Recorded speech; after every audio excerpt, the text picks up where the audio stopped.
When I first created my YouTube channel, the majority of my content revolved around mushroom hunting and was comprised of a series of short mushroom hunting documentaries. Between viewers flagging my videos and the algorithm hitting me with community guideline strikes, I almost lost my channel completely. This gave me one of two options: remove all of the videos I worked so hard on, or risk losing my YouTube privileges. Needless to say, I deleted everything and started over fresh. With the advent of mushroom-related content gaining popularity, it seems times have changed, and this gives me an opportunity to make something with all of those documentaries I created years ago. So, I have taken all of the most informative, visual, and fun parts of said videos and created one big compilation for all of you wonderful people to enjoy. If you notice the clips jump around a bit, this is why. I've gone over this documentary with a fine-toothed comb, and it complies with the community guidelines that YouTube has set in place and is purely educational in its essence. I hope you all enjoyed as much as I did back when I made the films. If you like outdoor content in general, maybe take a moment to peruse the rest of my channel. I have some great hunting, fishing, and camping videos for your viewing pleasure, and please, feel free to leave me feedback for what you'd like to see in the future. Please click the like button, subscribe if you'd like to see more, and share with your friends who you think would like this video. Let's get into it.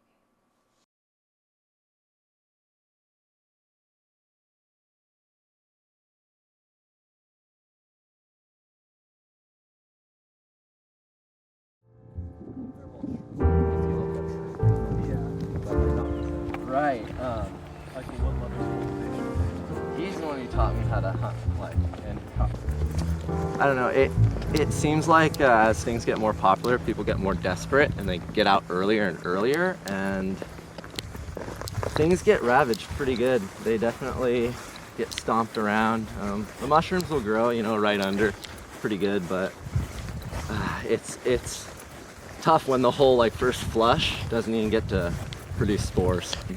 And people, because there's variations, there's actually true variations of species. Like Amanita muscaria has variants. Yeah. But if you talk to a lot of mycologists, they'll be trying to synonymize or separate those species. So they're saying it's not a variant, it's a different species. I've noticed also that they like to fruit almost at the exact time each year. The individual colonies. There'll be a colony that I know, for instance, the one that we'll be going to later, fruits really early. There's really no other fruits are out about right now. It's microclimate, but it's also, I don't know exactly what's going on, and it's one of my bigger questions to answer. How do they know that it's the 16th of October every year? Because yeah, exactly. It's that precise on some. Oh, completely. And that's what's weird. So this is a beautiful area. Yeah, so they're all around and different. Let's see if my face is in the shot here. Yeah, we all. All right, so what we have here is a really special surprise for you guys. This is Psilocybe similanciata, otherwise known as the Liberty Cap. This is a really famous mushroom in the UK and England, and some people say that the author who wrote Alice in Wonderland was consuming these mushrooms while writing that book. There's a couple other exciting things like that, but this is really cool for me because I've never found these before. Down in Oregon where I live, they apparently grow there, but you don't find them too often, so this is actually pretty sweet. They do lack a lot of the different specifications that cyanescens and other mushrooms have. They don't obviously bruise blue. Some of them will at the stem base. The cap isn't as caramel colored as you'd expect. It's kind of a more opaque tan color or brown color. And you will notice, I'm gonna see if I can get it to focus, but you can actually see the gills coming through the top of the cap there. It still does have a purple-brown spore print. That is something all Psilocybe mushrooms carry with them. And yeah, this is very cool. I'm gonna see if I can get some close-up shots for you guys. Really opaque at sunrise.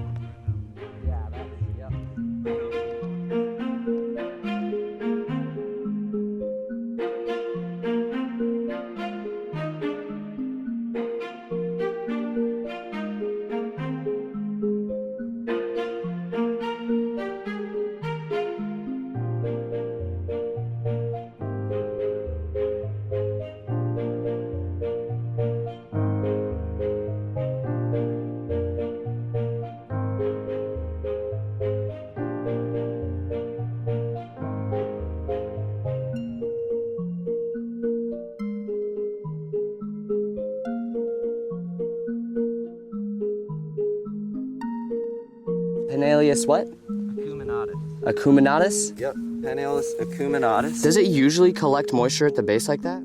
Penaleus do that because they have callocystidia.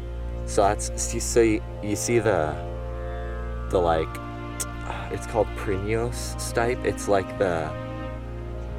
it's described as like almost like that yeasty layer on top of grapes. Oh, it's yeah. actually a bunch of small cells called callocystidia that are end cells on the stipe, like on the mushroom, and so it's an identification feature for microscopy. They're also on the gills, not callocystidia, they're called chelocystidia or pleurocystidia. It just depends on where they're located. So this is a Penaleus mushroom. This is Psilocybe. They look eerily similar. They can grow in the same area. They have different colors. Obviously, the Psilocybe has purple-brown spores, so always make sure to look for that. And the Psilocybe also has a separable gelatinous pellicle. Let me see if I can actually show that.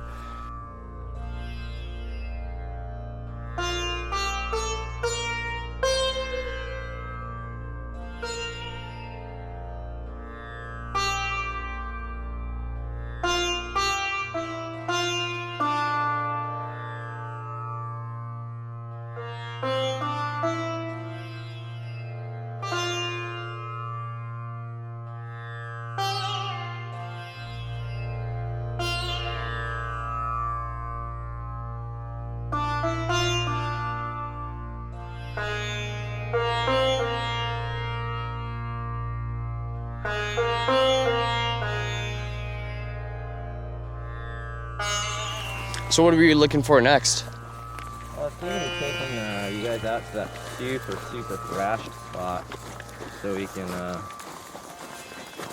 take some video of how jacked up it is and kind of show people what not to do.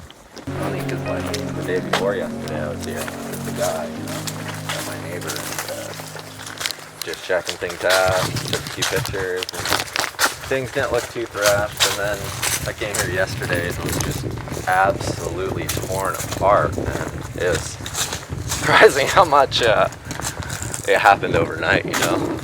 Yeah, you gotta learn how to kind of minimalize your impression on a lot of the substrate, you know? If you can avoid pulling up chips with mycelium, you can avoid smashing the grass that it's growing on, the patches do a lot better. People say that, you know, oh, they're tearing it up, spread some, you know, but it's not really the case when things get thrashed like you'll see. So it's in people's best interest to, you know, treat them well and be careful and not like completely fold over the grass layer by layer. You don't need to get every single mushroom. What do you got here? Little bit of mushrooms. Some in here, some in there. Oh, wow. They're all throughout. Got some over there, some under the grass. Yeah. You know? So when you're like trying to, this grass, once it's half dead, it just comes out. And it comes out so easily. And that's what they grow on. And if you look, it actually grows like in the layers. Each year, it'll penetrate the new layer, and this is dead, but if it was living, it would hit a green spot like this, you know, and it hides all between the new and the old growth, and that's how it gets its moisture during the really dry, you know, parts of the year. But yeah, people will come in here and they'll smash everything looking when they just kind of need to just be kind of gentle and take their time. People get panicked. They're like, oh, Azzies are out. Oh, people are gonna get them, you know? And especially a popular spot, just Thrash it. Look at that. There's just trails everywhere. oh, I don't even think we.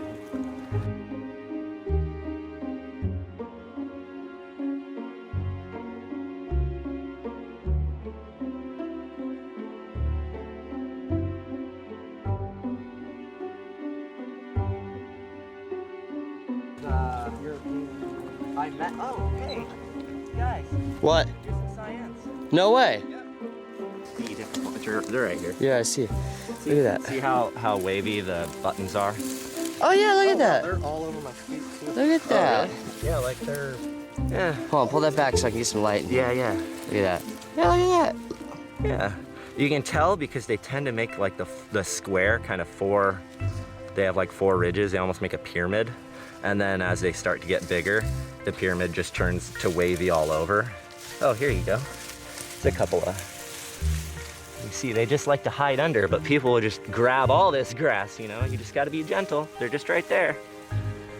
Wow, look at that. They are everywhere. Holy crap, look at that. Oh yeah, they run over here too. Oh, here you go. Here's a wavy one. Yeah, we got one? Yeah. There's your classic Psilocybe cyanescens. Beautiful, look at those.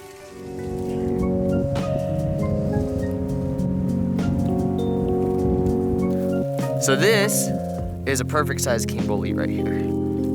Hold on. Pat those spores out of it. Nah. Look at that. So, one of the main ways you can tell that you have a king bolete is because A, when you slice it, you'll be able to see that the gills are not present, there's pores. It has reticulation along the stalk, meaning this slight webbing you'll see going up the stalk. The mushroom's really light colored right now because it's really young. They're extremely bulbous, extremely meaty, and these are my favorite mushrooms, so I cannot wait to bring this home and saute it up.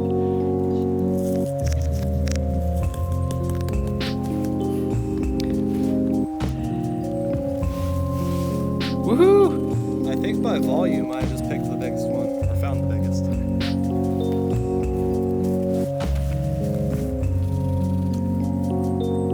Haha, all right, I got dinner. All right, we're getting into them. That one might be a little. That's fastest prime, I like these ones. So here we have Lactarius delicious. You can eat it. A fun thing to do. So take a knife here and do one of those. See, look, there's that nice juice coming out of it. Today it's orange. Usually, isn't it supposed to be white fawn? It depends on the species. Okay. Yeah, since this is the Lactarius delicious species, it comes out orange. And it's like a latex type material. It's really interesting. It's coming out of an egg sac. I think this is Amanita phalloides. This is the death cap mushroom. This is a mushroom that has killed many people. Many people. It's got an egg sac. It's got a partial veil. The cap is It's at least brownish. the Amanita complex. Yeah. This mushroom's definitely not safe to be around, so if you see this, don't pick it. This is Psilocybe pelliculosa. This is a new species for the both of us. A good friend of mine on Instagram, Laughing Jims, gave us this location to scout out, and we just happened to get lucky and find a little patch. So let's get down, show you guys some macro shots, and get this episode going. Psilocybe pelliculosa is a fairly easy mushroom to identify. They share a lot of the same features as Similanciata, in that they both have conical-shaped caps, are hygrophanous, and share the same separable gelatinous pellicle. Neither of them stain or bruise blue heavily, except for sometimes at the stem base, and they both have purple spores. Psilocybe pelliculosa tend to be overlooked, mostly because of their resemblance to the ever so common Mycena or the deadly Galerina. If you've ever hiked an old logging trail, you've probably walked right over them.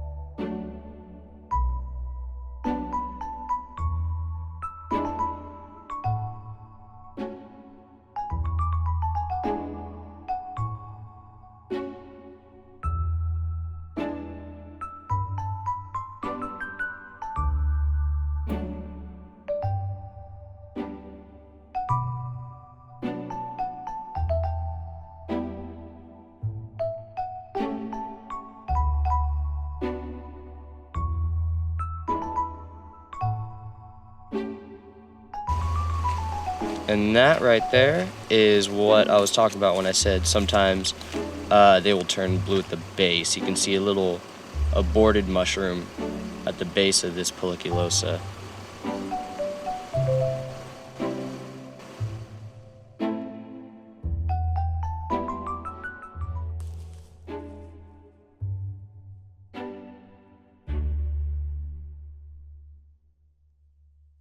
Awesome. So this is Psilocybe cyanescens. We decided to pull off at this random pull off on the side of the road on the way to the coast, and there's this lovely hillside behind us with the Scotch broom. There's a bunch of like tree debris, branches and stuff from windstorms, and it looks like this whole hillside is actually covered in these beauties. So that is awesome. We'll keep moving and see if we can find any other mushrooms. Alright, so we had to stop and show you guys this because this is a little ridiculous. These are all Psilocybe cyanescens. This is a glorious patch of them. Yeah, we're just in regular grass. There's Scotch broom, we're out at the coast, and we thought it was late in the season, but oh my God, this is kind of crazy. This is insane, guys. They're all back here too.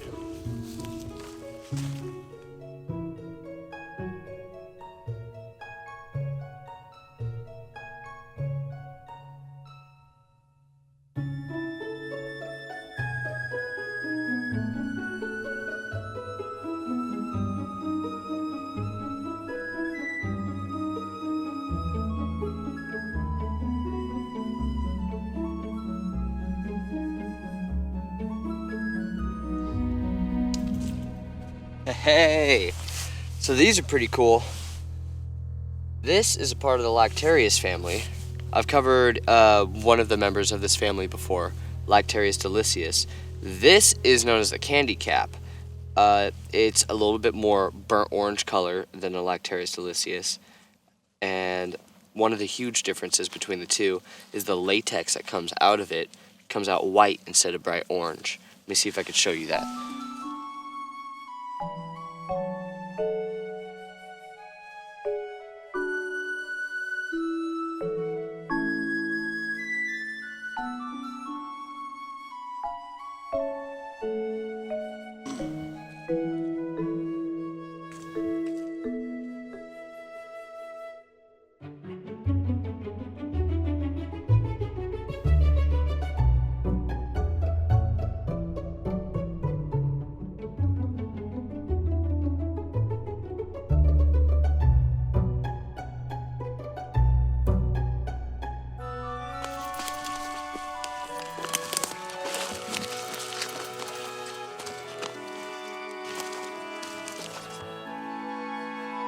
This is crazy.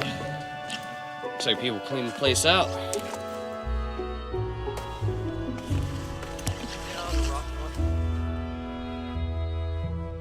That's an artist conch, and I wrote my name on it. Nice. So this is pretty cool. While wandering around some mulch patches around this wildlife habitat, not only did I find Psilocybe cyanescens, but I also found Psilocybe pelliculosa.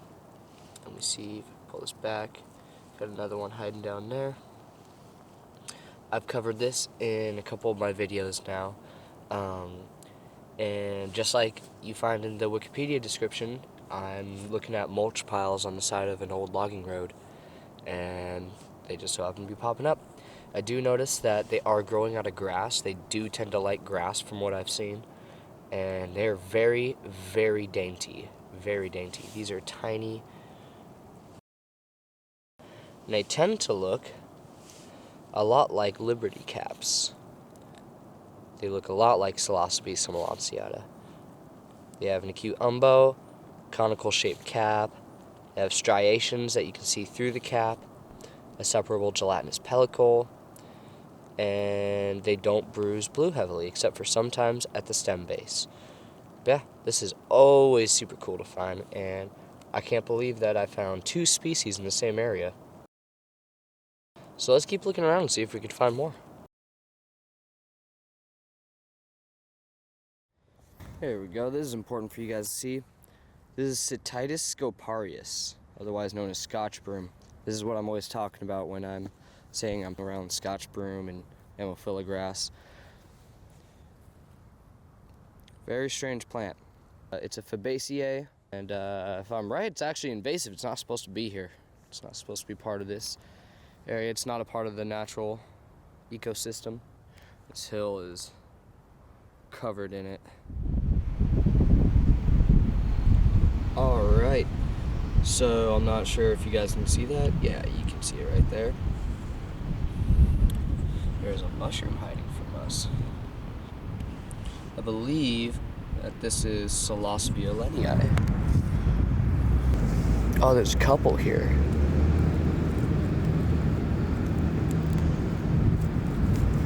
That's exactly what I thought it is. So that is Psilocybe lenii right there. That is beautiful. There's a little cluster just hiding.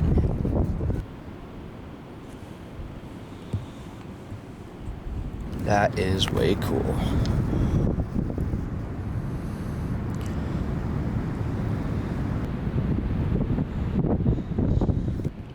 And you can tell that it's an Lenii because it has all of the same features as Psilocybe cyanescens, except it doesn't have a wavy cap. Its cap is big and round. And they can also get pretty sizable, as you can see. And there's other cyanescens in this area. Let me see if I can find some. Here's some right here. Another one right there. Another one right there. But yeah, Alenii tend to be a bit more round, but they can grow in the exact same habitat. Let me see if I can get some macro shots for you guys.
So here we have another cluster of Psilocybe ovoidiocystidiata. As you can see, they cluster pretty heavily. These are all small ones, of course. These are all babies. And something I'm noticing that's kind of sad is everywhere I go around this park, wherever you would normally find a patch of these, there's just a hole in the ground where it looks like people have just completely dug up the surrounding environment and brought the mushrooms home with them, which completely isn't sustainable at all for the better progeny of these mushrooms. It's best to just keep these where they live, and if you do decide to pick them, be responsible about it. Don't bring all the dirt and wood chips home with you.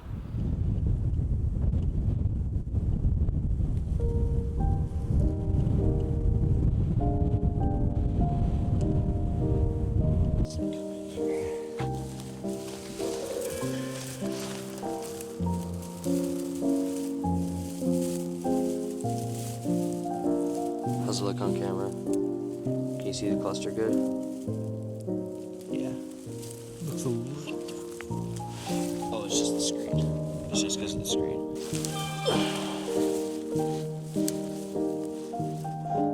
Let's see if I can get up under this. Get this up in one clump.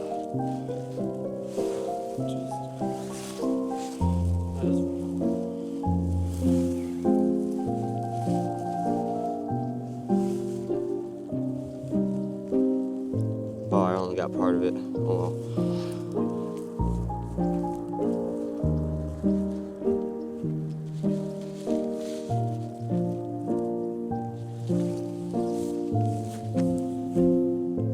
Oh yeah, that looks great.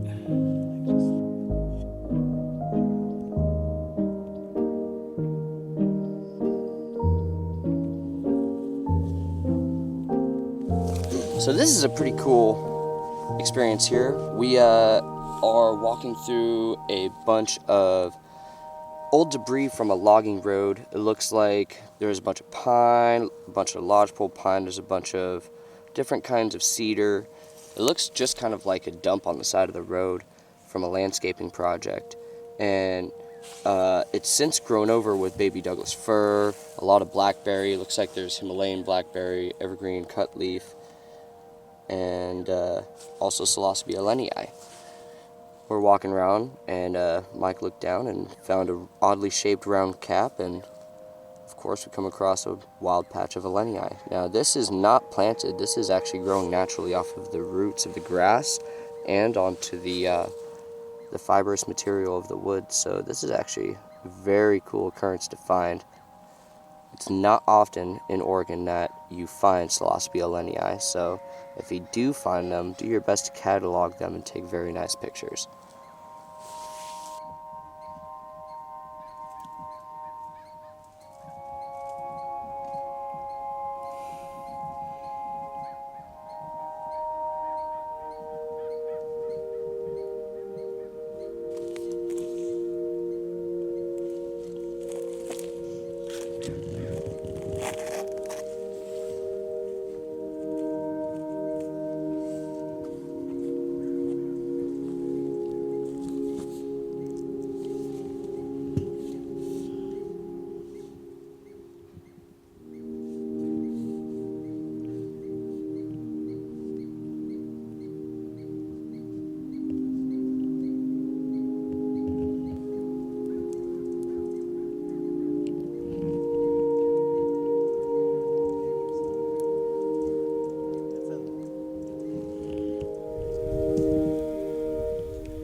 That's a good looking one.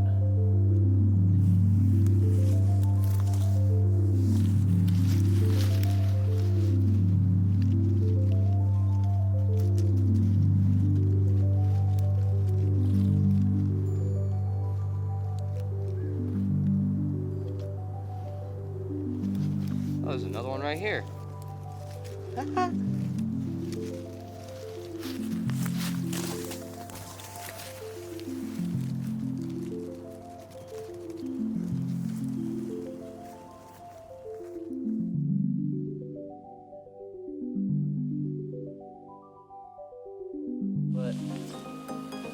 there'll be a lot of patches that will make small fruits, and it just depends what the habitat's like, whether it's open and where the cold can get to it and where there's a lot of sun, or where they have to stretch to reach the light in the dense grass. All this stuff plays a factor. So here, it's probably not a whole ton of food. It's a little out in the open. It's been cold, so we're gonna see smaller, you know, probably a few more smaller ones, and they can be really small. Fully mature, but they're really small. Yeah. Those aren't like fully mature, but I thought I saw one around here that was. This one's getting there. Those are both just, they've been little frost beans. You can also see the weird, see how it kind of got hygrophanous on the cap, where there's that like jagged and then the weird lines running up. The frost will do that. It'll make an ice layer on top of the cap. You can peel it off in the morning, just in a whole like plate on the cap. So it'll just be like a coating of ice, and you can just. Oh, that's cool. But what happens is, I think the thicker and thinner parts, something to do with the freezing, the amount of freezing, and the thawing ends up making like really. This is not as pronounced, but a lot of the time there'll be like some really cool patterns. Grass also can play, you know, some factor. I mean, I don't know whether it's bacteria or what's going on. My theory is, on the underside of these guys, that's when usually, see how the gills are all jacked up there too? Yeah. It's usually when you'll see some of those maggots, like the bugs, like see, but if I peel this back in there, see the bug? Anyway, there's little white maggots, and then they'll eat it, and it'll die, and they'll create these little black spots.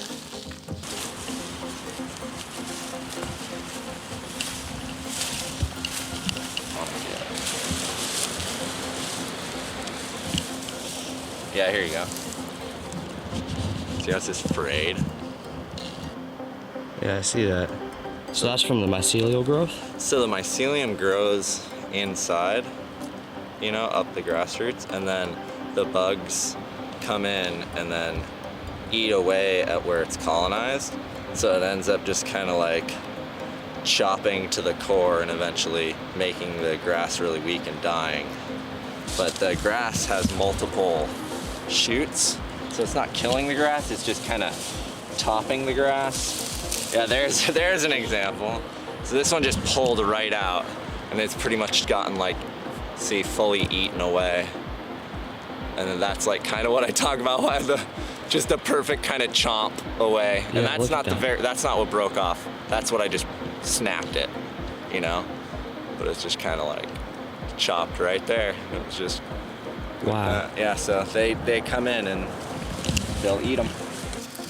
But yeah, you don't want it torn up like that. You know, this is ravaged when you look at it. This area. Yeah, look, these shoots just come right up, and you can kind of see the mycelium. Problem is the mushroom, you said. Here's one. Oh wow! Look at, there we go. The problem with, and you can see it. See how there's a couple of mushrooms here, right? And even a pin. But since this has all been trampled, the next flush is pretty much toast. Like now it's got to re-eat, and you're breaking all these bonds of all the mycelium that have been growing the whole year. And so now I've noticed if you leave them, they'll do 3 really nice, beautiful flushes, generally. But if you stomp around on the first flush and you're not careful, second flush will be really not good, and the third flush will be really not good. And if you're in there on the second flush, sometimes they won't even do a third flush.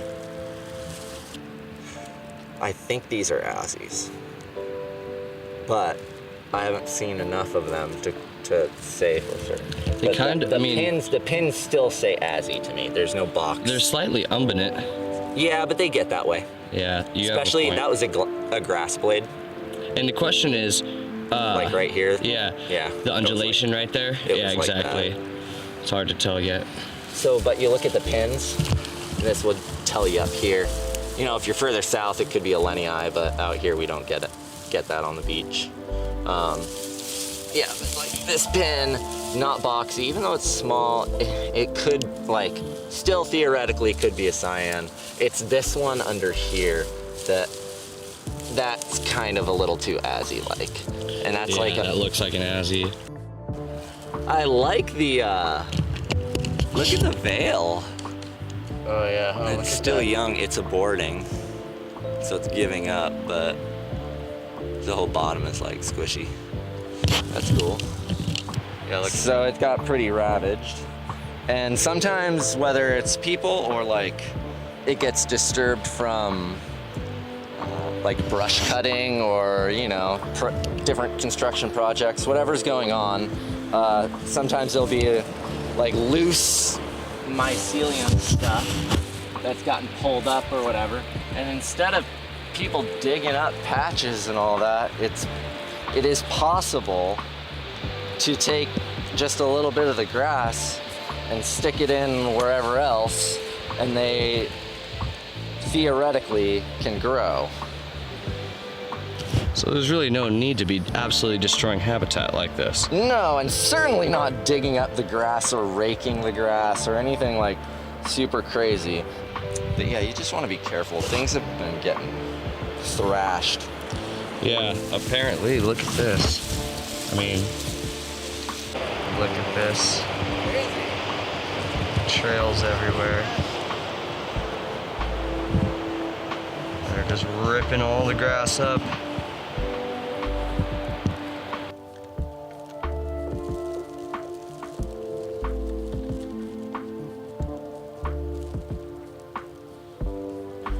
Earlier this year, they were right along this path, and there's a whole bunch of them. And I took photos and did a whole bunch of other stuff. Can you tell I was in there? Not one bit. Yeah, so you can get in there, and it's actually easier to see everything. It's like trees. Once you get low, you can see through everything and be like, oh, there's all the mushrooms. So it's not sometimes about pulling everything down, and sometimes you just gotta get low. So many stinking dials. It's like the USB thing too, you know, where you're like, all right, I tried this way. Okay, it didn't work, I'll flip it over, I'll try it this way. Okay, it didn't work, it must be the other way.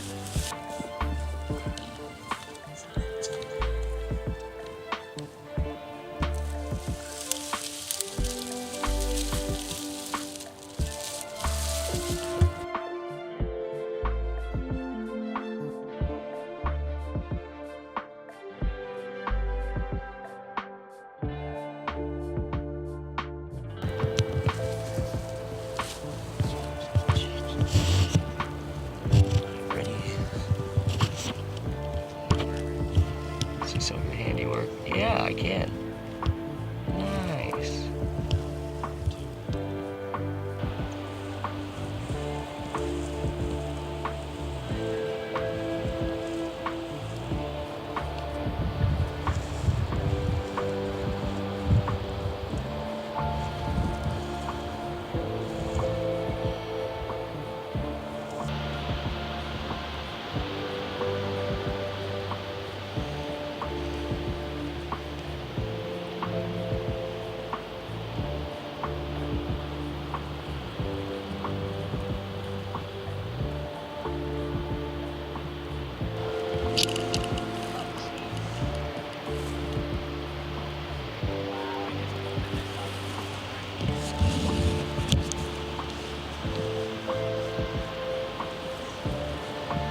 Michelangelo, Leonardo, Donatello.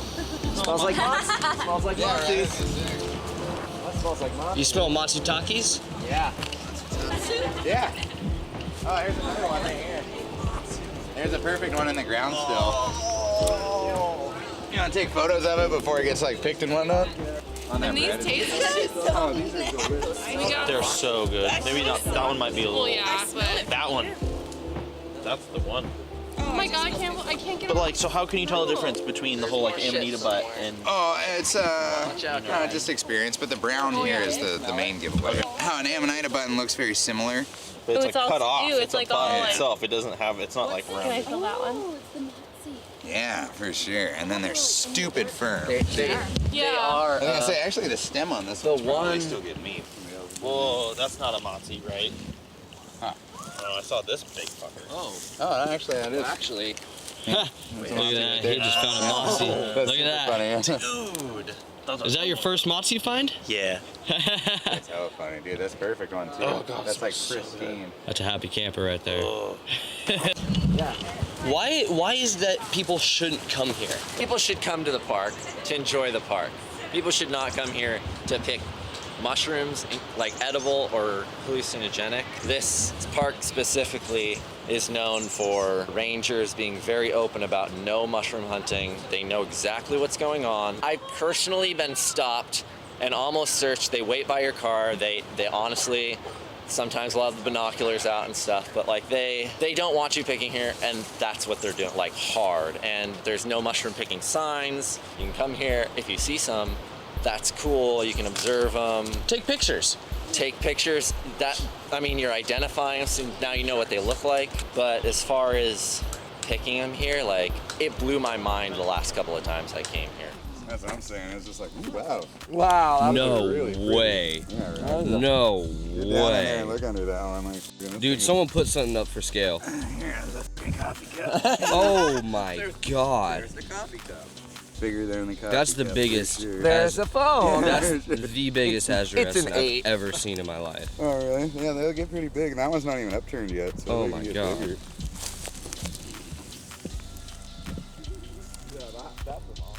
That is a monster. Yeah, all of his buddies there are pretty healthy and happy too.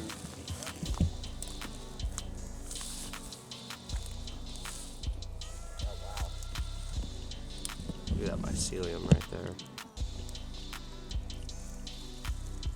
Look at that.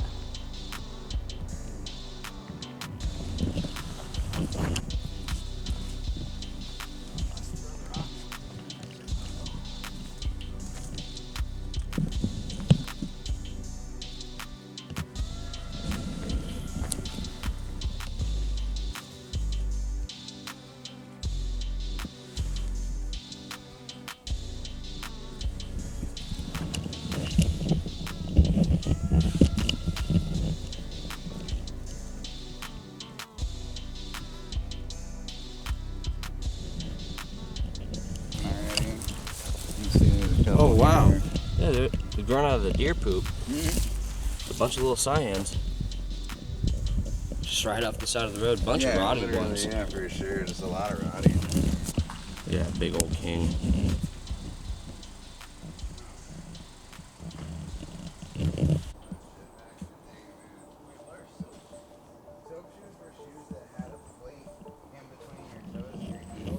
There's a couple of All right, so we got some Psilocybes. Actually, here, there's one right here. It's all But, yeah, stomped. it's like Look stomped at that. on. There's one there. A couple here. These are the Psilocybe azurescens. Yeah, look at that. There's a few. A couple. And coincidentally, in the same like forest habitat, there's a Psilocybe pelliculosa growing right over here next to him. We got like a really nice little pen right here.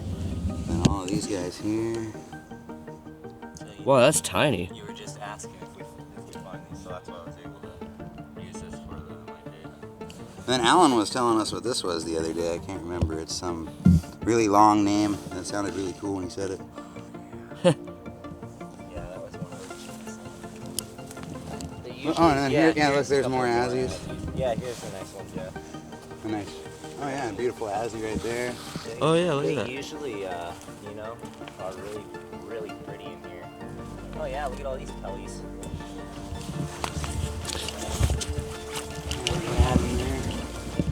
So this has gotten Those are all pellies? really open in here. Yeah, so they grow under the shore pine and the duck.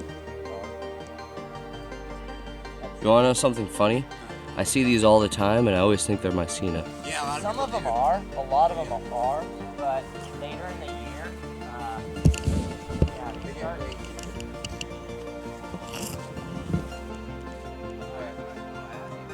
Yeah, no, they go over and around that tree, but I've never seen them this far up here.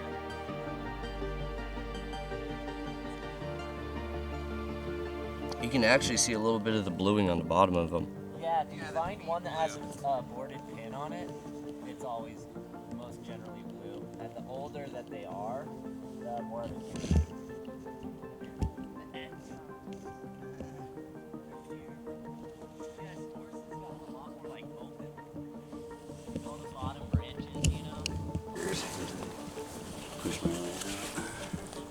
Wow, look at those pellies.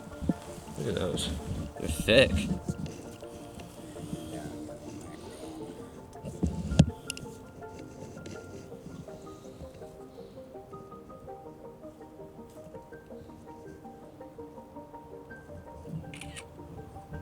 Yeah, those are cool. And so you should be able to see as it separates a gelatinous pellicle. And you can kind of see the web of it here. Yeah, look at that skin.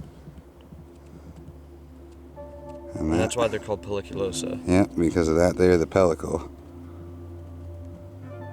And you can see kind of the bruising along the edge of the perimeter, a little bit of blue on the foot.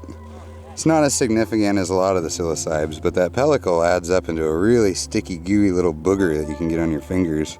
This is annoying. Look at So what is this right here? Oh, This is a patch of cyanescence on the trail. it's a data point right between. It's it's actually data a points. it's a fairy ring actually. Beautiful data point. Look at it. That's pretty shenanigans. It goes all the way around in a circle. Yeah.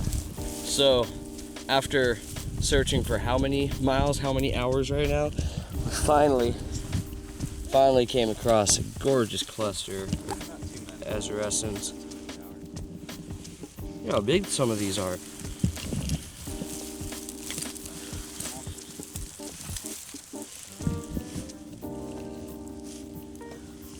Look at the size of these things. Massive. So this is what it's like when people don't stomp the grass and destroy everything. They'll actually fruit this big. How typical is it that you guys find patches this large? It's less and less now. Less and less? Yeah. There's a nice cluster in here.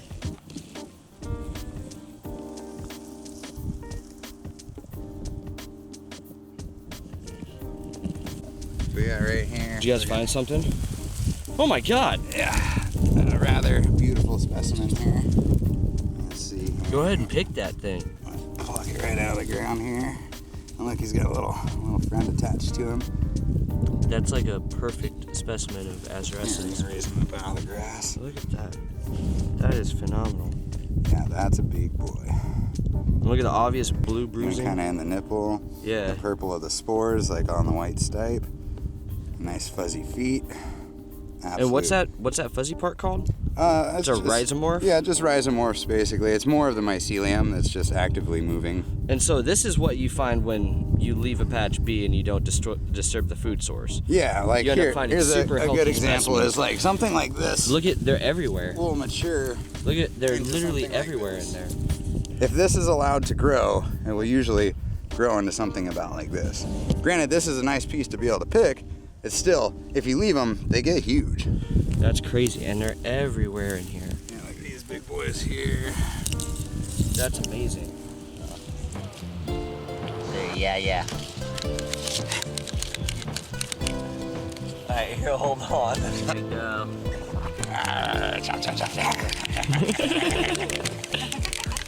The one in the background is perfect. Alright, hold on. Beautiful. I'm gonna have That to, was beautiful. I'm gonna have Slow motion, just tearing the fucking mushroom apart.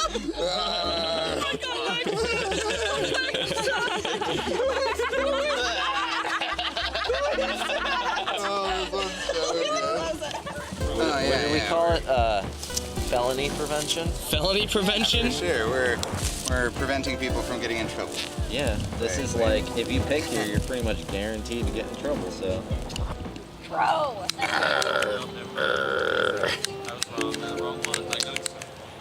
Look at how beautiful those are. 2, 1.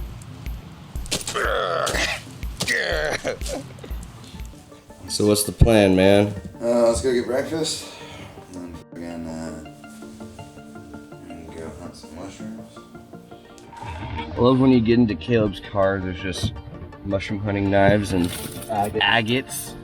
Just agates on the ground.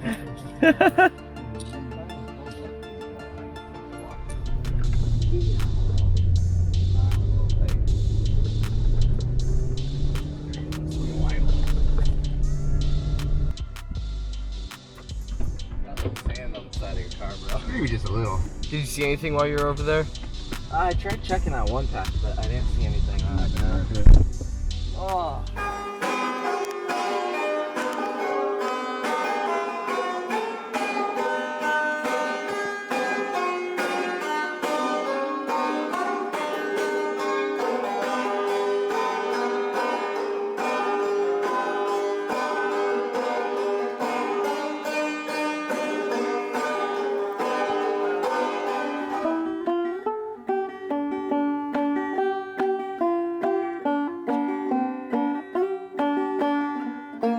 Very nice. Taking the